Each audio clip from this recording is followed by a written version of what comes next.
नमस्कार दोस्तों, और आप देख रहे हैं हमारे YouTube चैनल ट्रू स्टोरी 2.0। और आज मैं तेनाली राम की कहानी बताने जा रहा हूँ। एक बार की बात है, बसंत ऋतु छाई हुई थी। राजा कृष्णदेव राय बहुत ही प्रसन्न थे। वे तेनाली राम के साथ बाग में टहल रहे थे। वे चाह रहे थे कि एक ऐसा उत्सव मनाया जाए जिसमें उनके राज्य के सारे लोग सम्मिलित हों। पूरा राज्य उत्सव के आनंद में डूब जाए, इस विषय में वह तेनाली राम से भी राय लेना चाहते थे। तेनाली राम ने राजा की इस सोच की प्रशंसा की और इस प्रकार विजयनगर में राष्ट्रीय उत्सव मनाने का आदेश दिया गया। शीघ्र ही नगर को स्वच्छ करवा दिया गया, सड़कों व इमारतों पर रोशनी की गई। पूरे नगर को फूलों से सजाया गया। सारे नगर में उत्सव का वातावरण था। इसके बाद राजा ने घोषणा की कि राष्ट्रीय उत्सव को मनाने के लिए मिठाइयों की दुकानों पर रंग बिरंगी मिठाइयाँ बेची जाएं। घोषणा के बाद मिठाई की दुकान वाले मिठाइयाँ बनाने में व्यस्त हो गए। कई दिनों से तेनाली राम दरबार में नहीं आ रहा था। राजा ने तेनाली राम को ढूंढने के लिए सिपाहियों को भेजा, परंतु वे भी तेनाली राम को नहीं ढूंढ पाए। उन्होंने राजा को इस विषय में सूचित किया। इससे राजा और भी अधिक चिंतित हो गए। रंग बिरंगी मिठाइयाँ किया, इससे राजा और भी अधिक चिंतित हो गए। उन्होंने तेनाली राम को सतर्कतापूर्वक ढूंढने का आदेश दिया।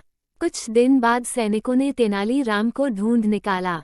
वापस आकर वे राजा से बोले, महाराज, तेनाली राम ने कपड़ों की रंगाई की दुकान खोल ली है तथा वह सारा दिन अपने इसी काम में व्यस्त रहता है। जब हमने उसे अपने साथ आने को कहा तो उसने आने से मना कर दिया। उद्धरण चिन्ह। ये सुनकर राजा क्रोधित हो गए। वह सैनिकों से बोले, मैं तुम्हें आदेश देता हूँ कि तेनाली राम को जल्दी से जल्दी पकड़कर यहाँ ले आओ। यदि वह तुम्हारे साथ न आए तो उसे बलपूर्वक लेकर आओ। राजा के आदेश का पालन करते हुए सैनिक तेनाली राम को बलपूर्वक पकड़कर दरबार में ले आए। राजा ने पूछा, तेनाली, तुम्हें लाने के लिए जब मैंने सैनिकों को भेजा तो तुमने शाही आदेश का पालन क्यों नहीं किया तथा तुमने ये रंगरेज की दुकान क्यों खोली? हमारे दरबार में तुम्हारा अच्छा स्थान है, जिससे तुम अपनी सभी आवश्यकताएं पूरी कर सकते हो। तेनाली राम बोला, महाराज, दरअसल में राष्ट्रीय उत्सव के लिए अपने वस्त्रों को रंगना चाहता था। इससे पहले कि सारे रंगों का प्रयोग दूसरे कर लें, मैं रंगाई का कार्य पूर्ण कर लेना चाहता था। सभी रंगों के प्रयोग से तुम्हारा क्या तात्पर्य है? क्या सभी अपने वस्त्रों को रंग रहे हैं? राजा ने पूछा। नहीं महाराज, वास्तव में रंगीन मिठाइयाँ बनाने के आपके आदेश के पश्चात सभी मिठाई बनाने वाले मिठाइयों को रंगने के लिए रंग खरीदने में व्यस्त हो गए हैं। यदि वे सारे रंगों को मिठाइयों को रंगने के लिए खरीद लेंगे तो मेरे वस्त्र कैसे रंगे जाएंगे? इस पर राजा को अपनी भूल का एहसास हुआ। वह बोले, तो तुम ये कहना चाहते हो कि मेरा आदेश अनुचित है? मेरे आदेश का लाभ उठाकर मिठाइयाँ बनाने वाले मिठाइयों को रंगने के लिए घटिया व हानिकारक रंगों का प्रयोग कर रहे हैं।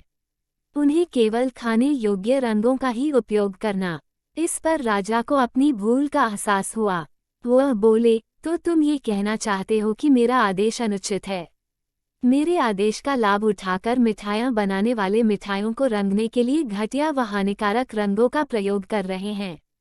उन्हें केवल खाने योग्य रंगों का ही उपयोग करना चाहिए। इतना कहकर महाराज ने तेनाली राम को देखा।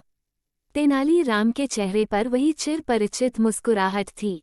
राजा कृष्णदेव राय ने गंभीर होते हुए आदेश दिया कि जो मिठाई बनाने वाले हानिकारक रासायनिक रंगों का प्रयोग कर रहे हैं, उन्हें कठोर दंड दिया जाए।